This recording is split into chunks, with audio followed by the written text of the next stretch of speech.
બનાસકાંઠામાં ગુનાખોરીનું તાંડવ. દાદાના આધેડનું અપહરણ કરી 15,000ની લૂંટ અને જાનથી મારી નાખવાની ધમકી. રાજ્યમાં જાણે કાયદાનો ડર જ ન રહ્યો હોય તેમ બનાસકાંઠામાં એક હચમચાવી નાખતી ઘટના સામે આવી છે.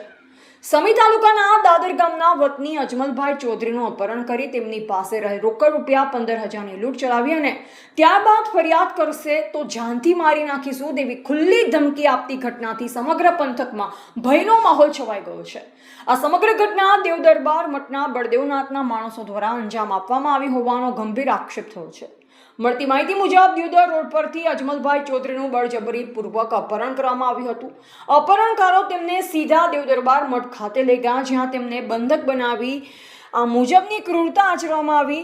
અજમલભાઈના ખિસ્સામાંથી 15,000 રૂપિયા રોકડ બળજબરીથી પડાવી લેવામાં આવ્યા હતા. અપહરણકારોએ તેમને નિર્મમ રીતે લાકડીઓ અને ગળદાપાટુનો માર માર્યો, જેમાં આધેડને ગંભીર ઈજા પહોંચી છે. એટલું જ નહીં, હુમલાખોરે અજમલભાઈને જીવતા છોડતી વખતે ચેતવણી આપી હતી, જો આ બાબતે પોલીસમાં ફરિયાદ કરી છે તો તારું મોત નક્કી છે, અમે તને જાનથી મારી નાખીશું. આ હુમલા પાછળ કોઈ સામાન્ય લૂંટારૂ ગેંગ નહીં, પરંતુ ધાર્મિક મઠ સાથે જોડાયેલ લોકોની જૂની અદાવત જવાબદાર હોવાનું જણાય છે. આશરે 1.5 વર્ષ પહેલા સિનાળ મહંત અને દેવદરબાર મઠના મહંત વચ્ચે કોઈ મુદ્દે તીખી બોલાચાલી થઈ હતી. આ જૂની અદાવતનું વેર વાળવા માટે દેવદરબાર મઠના બળદેવનાથના માણસોએ નિર્દોષ અજમલભાઈને ટાર્ગેટ બનાવી અત્યાચાર ગુજાર્યો છે. પવિત્ર મઠના નામે ચાલતી આ ગુંડાગીરી સામે ચૌધરી સમાજમાં ભારે આક્રોશ જોવા મળી રહ્યો છે. લોકો હવે સવાલ કરી રહ્યા છે, શું ધાર્મિક સ્થાનો હવે ક્રાઇમ સેન્ટર બની ગયા છે? એક તરફ શારીરિક હુમલો અને બીજી તરફ જીવનું જોખમ. આ ઘટના બાદ ભોગ બનનાર પરિવાર અત્યંત ભયના ઓથા હેઠળ જીવી રહ્યો છે. શું પોલીસ આ મામલે મઠના માથાભારે માણસો સામે કડક કાર્યવાહી કરશે કે પછી ધાર્મિક વગના કારણે આ મામલો દબાવી દેવામાં આવશે? આ ઘટનાએ સમગ્ર જિલ્લામાં કાયદો અને વ્યવસ્થાની સ્થિતિ પર મોટો સવાલ ઊભો કર્યો છે. હવે જોઈ રહે છે કે શું તંત્ર પીડિતને ન્યાય અપાવી શકે છે કે કેમ. રિપોર્ટર પ્રવીણ શ્રીમાળી, કાંકરેજ. મારું નામ ચૌધરી અજમલ પીપાનાભાઈ. શું ઘટના હતી આખી?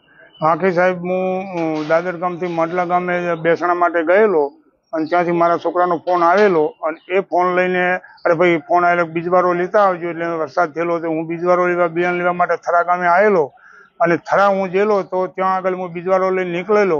મારી પાસે પૈસા હતા 15,000 રૂપિયા જેવું અંદાજે. મેં બિયારણ લઈને નીકળેલો એટલે મારી પાસે આ લોકો 15-20 જણા દિયોદર નાળાકાને મને રોકેલો અને દિયોદર નાળે મને કોરમોર ઘેરાવો કરી અને મારી ગાડી પડાવીને અહીંયા રાતે ચલાવીને મને લઈ ગયેલા અને દેવદરબાર મંતે ત્યાં જઈને મને બાંધીને માર માર્યો. એમની જાતે માર્યો છે મને અને મારી પાસેથી જે લીધી લૂંટ બૂટ બધું લઈ લીધેલું છે 15,000 રૂપિયા મારી પાસેથી.